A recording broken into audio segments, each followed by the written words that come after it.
जय श्री राधे कृष्ण। दोस्तों श्री कृष्ण कहते हैं, अंधेरी रात के बाद सुबह सूर्य की अनगिनत किरणें हमें प्रकाश से नहला देती हैं। जीवन भी कुछ ऐसा ही है।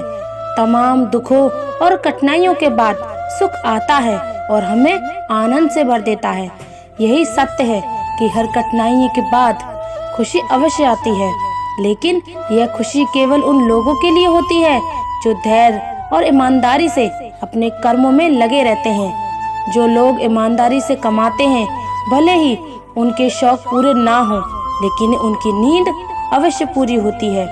यह जीवन का सबसे बड़ा सत्य है कि जो लोग अपने दुखों का दस्तावेज खुद ही लिखते हैं, वे ही अपनी समस्याओं के असली रचनाकार होते हैं। श्री कृष्ण कहते हैं, मनुष्य अगर गिरना चाहे तो असुरों से भी नीचे गिर सकता है, और अगर उठना चाहे तो देवताओं से भी ऊपर उठ सकता है। प्रिय दोस्तों, आशा करते हैं अगर आप हमारे चैनल पर नए हैं तो चैनल को सब्सक्राइब जरूर कर लेना, और अगर आपको हमारा ये वीडियो अच्छा लगे तो कमेंट सेक्शन में जरूर बताना। सोचिए, हमारे पास कितना अद्भुत सामर्थ्य है। यह सिर्फ एक बात नहीं कि एक अद्वितीय सत्य है। हम इंसान की सृष्टि के वह वाणी हैं जो परमात्मा तक की दूरी तय कर सकते हैं, लेकिन क्रोध में कभी उत्तर मत दो। जब हम गुस्से में होते हैं तो हमारे निर्णय और शब्द अक्सर हमें नुकसान पहुंचाते हैं। क्रोध में लिए गए फैसले सही नहीं होते और वे हमारे रिश्तों को, हमारी साख को और यहाँ तक कि हमारे स्वयं के जीवन को भी प्रभावित कर सकते हैं। इसलिए जब भी आप क्रोधित हो, शांत रहकर सोचना बेहतर होता है। कुछ समय शांत रहने के बाद ही किसी बात का उत्तर देना सही होगा। अगर हम गुस्से पर काबू नहीं पा सकते तो हमें मौन रहना चाहिए, क्योंकि गुस्से के समय बोला गया एक गलत शब्द हमारे भविष्य के लिए कांटा बन सकता है। यह कथा राजा विक्रमादित्य और उनकी पत्नी रानी कुसुमलता की है। राजा विक्रमादित्य एक बहुत नेक और धर्म का पालन करने वाले राजा थे, जबकि रानी कुसुमलता अत्यंत रूपवती और पतिव्रता नारी थी। उनकी जिंदगी बेहद अच्छे से चल रही थी, लेकिन फिर एक दिन समय ने करवट ली और उन्हें अपने जीवन के सबसे भयानक दौर से गुजरना पड़ा। स्वर्गलोक में एक बार शनिदेव और लक्ष्मी जी के बीच कहासुनी हो गई। शनिदेव के अनुसार वे लक्ष्मी जी से बड़े थे, जबकि लक्ष्मी जी का मानना था कि वे शनिदेव से बड़ी हैं। इस बात को लेकर दोनों में काफी देर तक बहस होती रही, लेकिन कोई नतीजा नहीं निकला। आखिरकार उन्होंने सोचा कि मृत्यु लोक में से ईमानदार सबसे ज्यादा इसका फैसला कराएगा। उन दोनों ने तय किया कि प्रयागराज के राजा विक्रमादित्य से इस मामले में निर्णय कराया जाए। शनिदेव और लक्ष्मी जी विक्रमादित्य के पास पहुंचे और अपनी बहस का निपटारा करने को कहा। राजा विक्रमादित्य को कोई उपाय नहीं सूझा और उन्होंने 1 महीने का समय मांगा। यह सुनकर शनिदेव और लक्ष्मी जी चले गए, यह कहते हुए कि वे 1 महीने बाद अपना निर्णय सुनाएंगे। उनके जाने के बाद राजा विक्रमादित्य की नींद उड़ गई। वे जानते थे कि यदि उन्होंने किसी एक को बड़ा बताया तो दूसरा अवश्य गुस्सा होगा और उनके लिए विपत्ति खड़ी कर देगा। विक्रमादित्य की चिंता देखकर उसकी पत्नी रानी कुसुमलता ने उनसे चिंता का कारण पूछा। राजा ने पूरी बात बता दी। इस पर रानी कुसुमलता बोली, आप एक सोने का और दूसरा चांदी का आसन बनवाएं।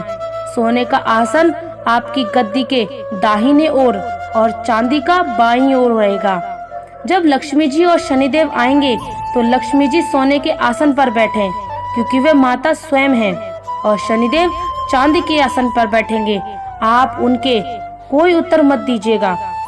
जब वे जोर देंगे तो आप कह देना कि आपने स्वयं ही अपना फैसला कर लिया है।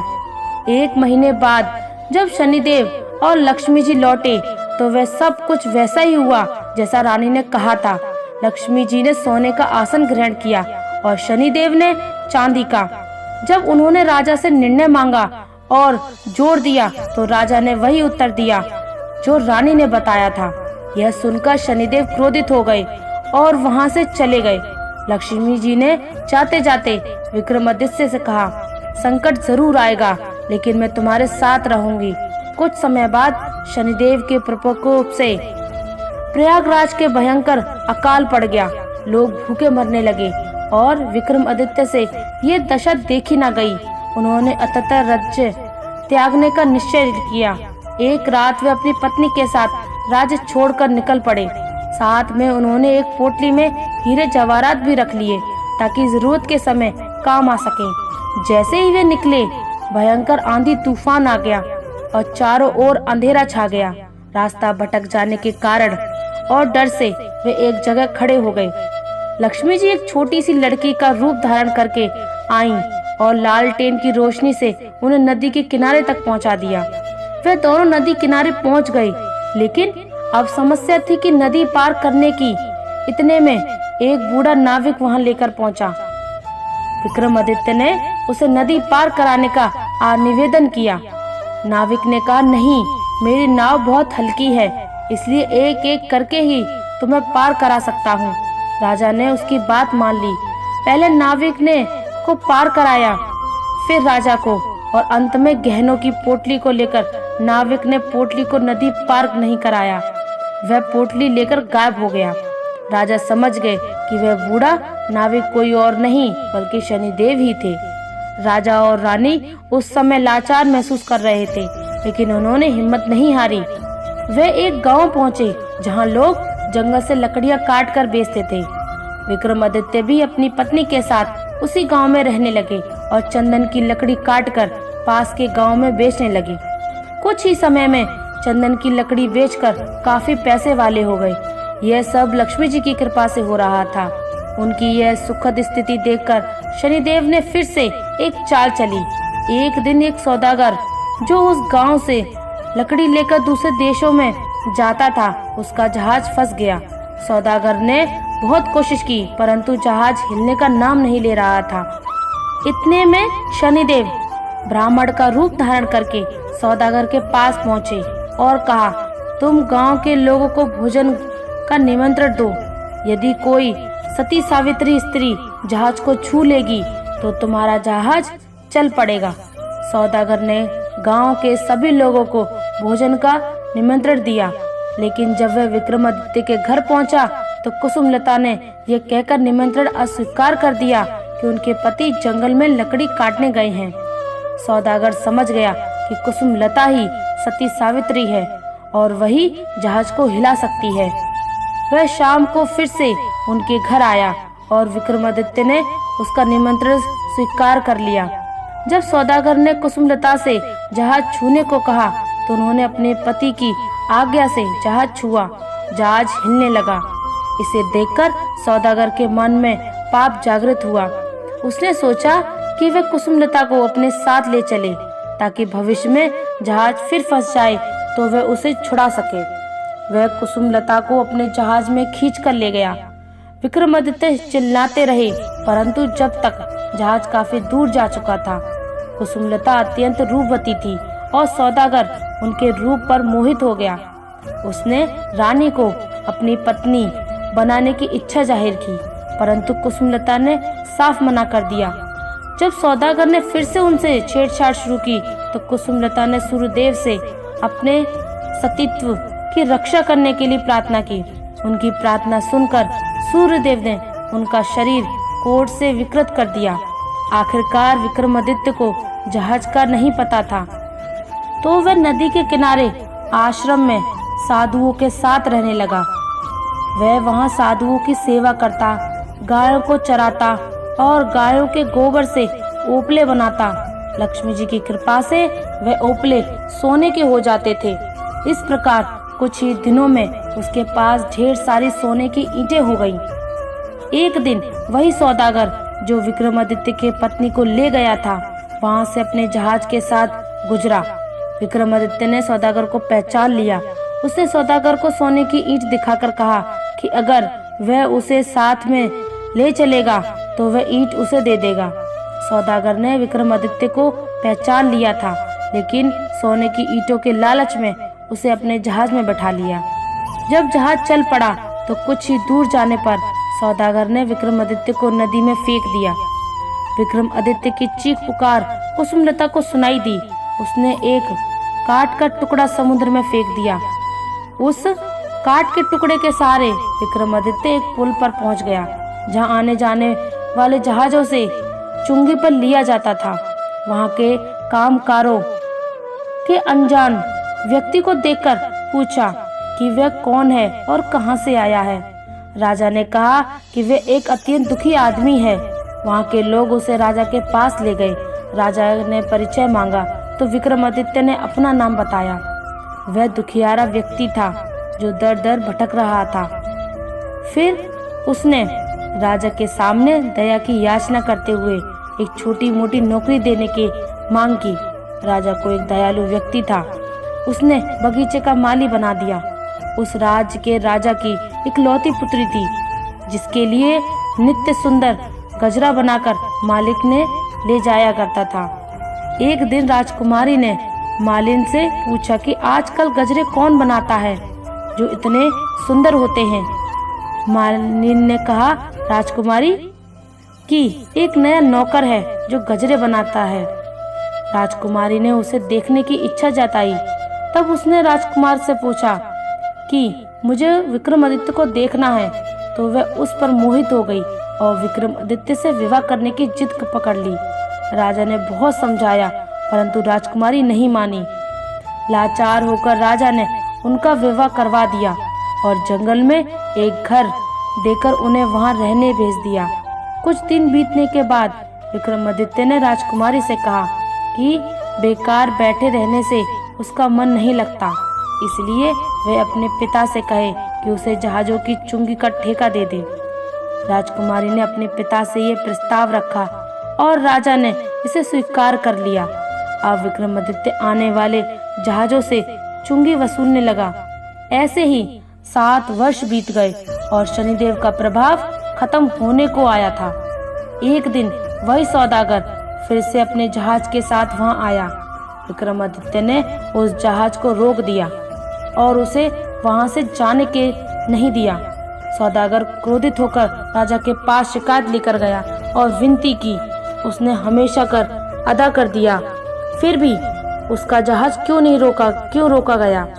राजा ने जब विक्रमादित्य से पूछा कि उसने सौदागर के जहाज को क्यों नहीं जाने दे रहा है, विक्रमादित्य ने कहा, महाराज, इस सौदागर के पास मेरे सोने की ईंट है जो इसने मुझसे चुराई थी। विक्रमादित्य ने सौदागर पर चोरी का आरोप लगाया।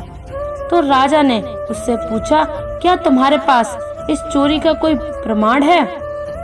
राजा ने सिर झुकाकर कहा, महाराज, मेरे पास कोई प्रमाण नहीं है। राजा का सिर झुका देखकर सौदागर ने अपनी बात को और मजबूत करने के लिए राजा से कहा, महाराज, ये झूठ बोल रहा है, सोने की ईंट मेरी है। राजा सोच में पड़ गया। तभी एक तेज गर्जना के साथ शनिदेव प्रकट हुए और गुस्से में सौदागर की ओर देखा। शनिदेव ने कहा, सत्य और धर्म के साथ खिलवाड़ करने का कर्ज चुकाने का समय आ गया है। शनिदेव ने सौदागर की आंखों में देखा और अचानक सौदागर जमीन पर गिरकर कांपने लगा। पसीने से तलबदल होकर वह चिल्लाने लगा, मुझे माफ कर दो, मैंने झूठ बोला था, ये सोने की ईंट मेरी नहीं है। इतना कहने के बाद सौदागर के शरीर से एक अजीब सा धुआं उठने लगा और वहीं राख हो गया। राजा और दरबार के लोग समस्त किसी को समझ नहीं आ रहा था कि क्या हुआ। तभी शनिदेव राजा के पास जाकर उन्हें प्रणाम करते हुए बोले, राजा विक्रमादित्य, तुम्हारे सत्य और धैर्य ने मुझे पराजित कर दिया।